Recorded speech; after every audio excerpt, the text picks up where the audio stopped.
preface this video by saying that I think rape is a terrible crime. It is a brutal, horrific crime, and I believe that there should be severe penalties for committing it. And you know what? Everyone else feels the exact same way. Everyone the world over thinks that rape is a terrible crime.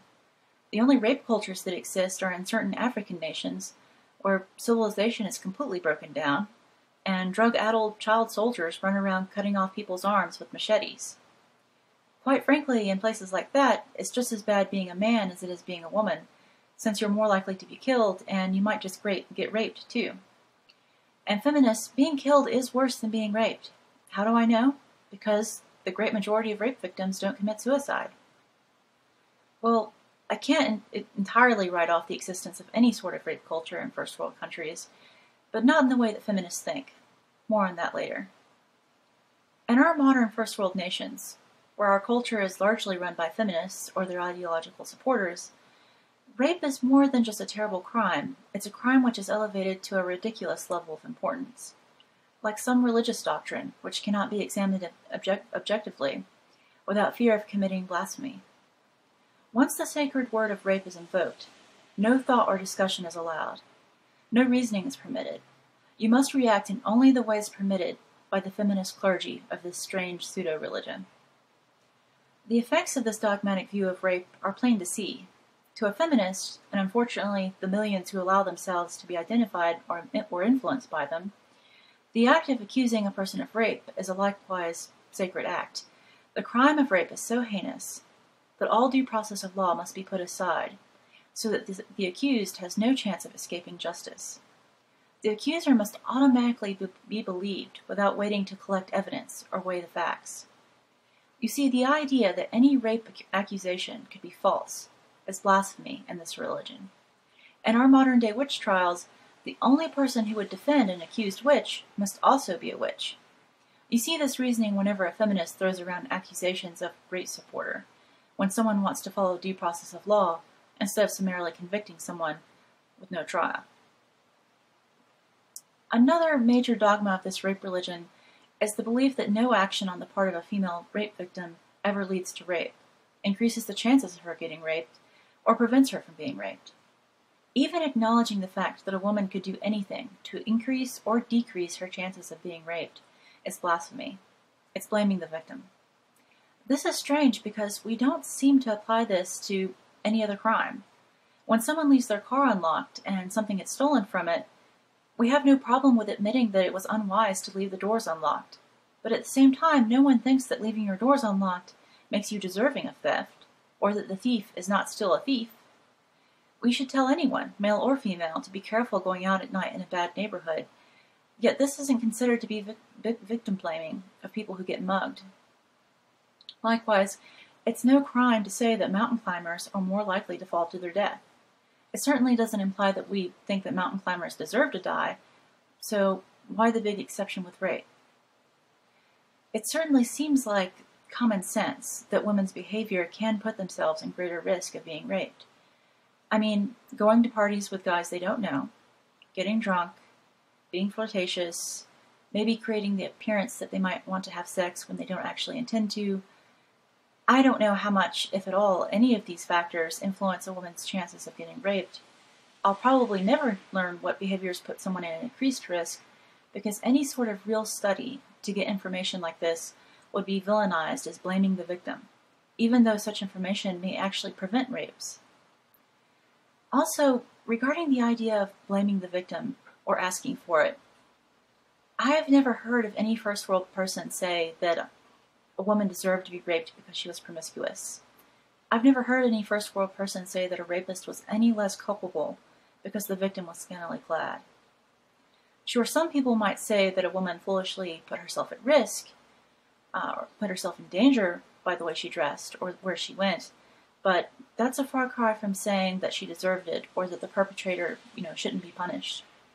The victim-blaming accusation is just a straw man to demonize anyone who seems to have wavering faith in the rape cult that feminists push in our society.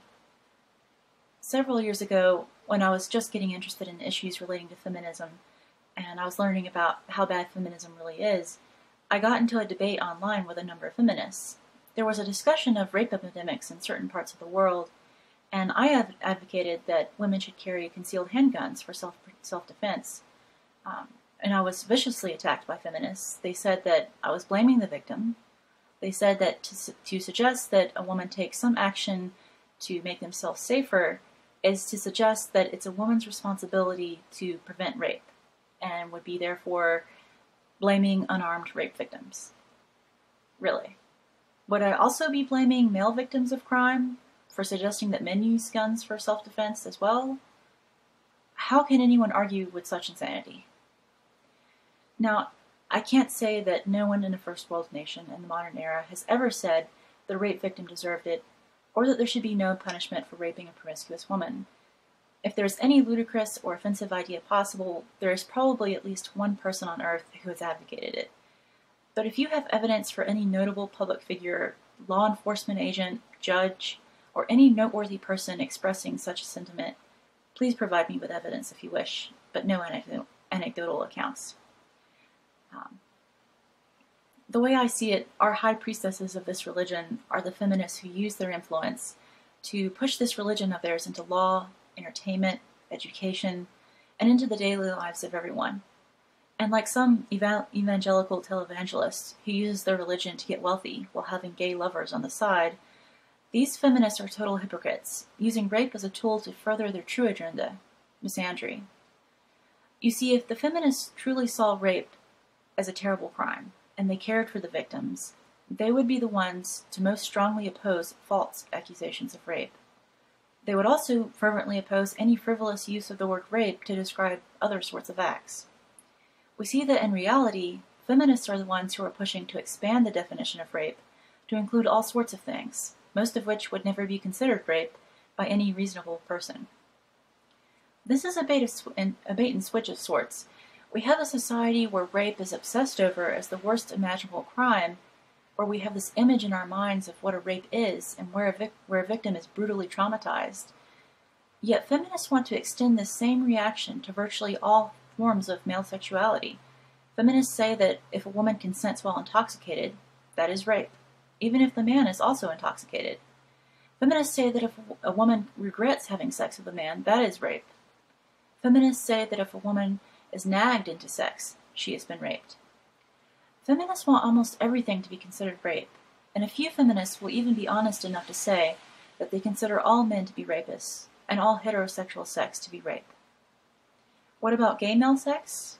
Well, as I mentioned in my video about objectification, feminists don't like to think too much about gay men. So this reveals the true motivation of the rape obsession, the hatred of men. Rape is perceived as a crime where women are exclusively the victims, and men are exclusively the perpetrators. Just like in ancient Rome, where any action of a slave against a master was a terrible crime, worthy of a painful death, in first world nations we also react with greater hostility when a man victimizes a woman. Second-class citizens aren't supposed to commit crimes against first-class citizens.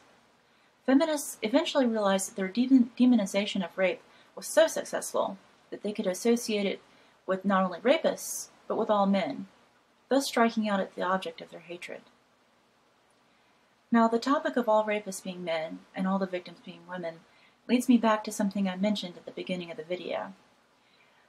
There is one sort of rape culture that does exist in first world countries, and it is condoned and even applauded. That is the huge numbers of rape that occur within prisons, where the victims are male. Often these victims of rape did nothing more than use drugs, a victimless crime, and their punishment is to be placed into a system with hardened criminals to be assaulted or raped while the authorities look the other way, and society laughs at their misfortune. You see, when men get raped, it is an unholy act of villainy. It's funny. It's a barrel of laughs. Ha ha ha. Once again, I would like to thank the generous people who have helped to support my channel, such as Jared, Soulbooks, and William. Thank you so much for everything you've done for me and all the support of the fans. I really appreciate it. Until next time.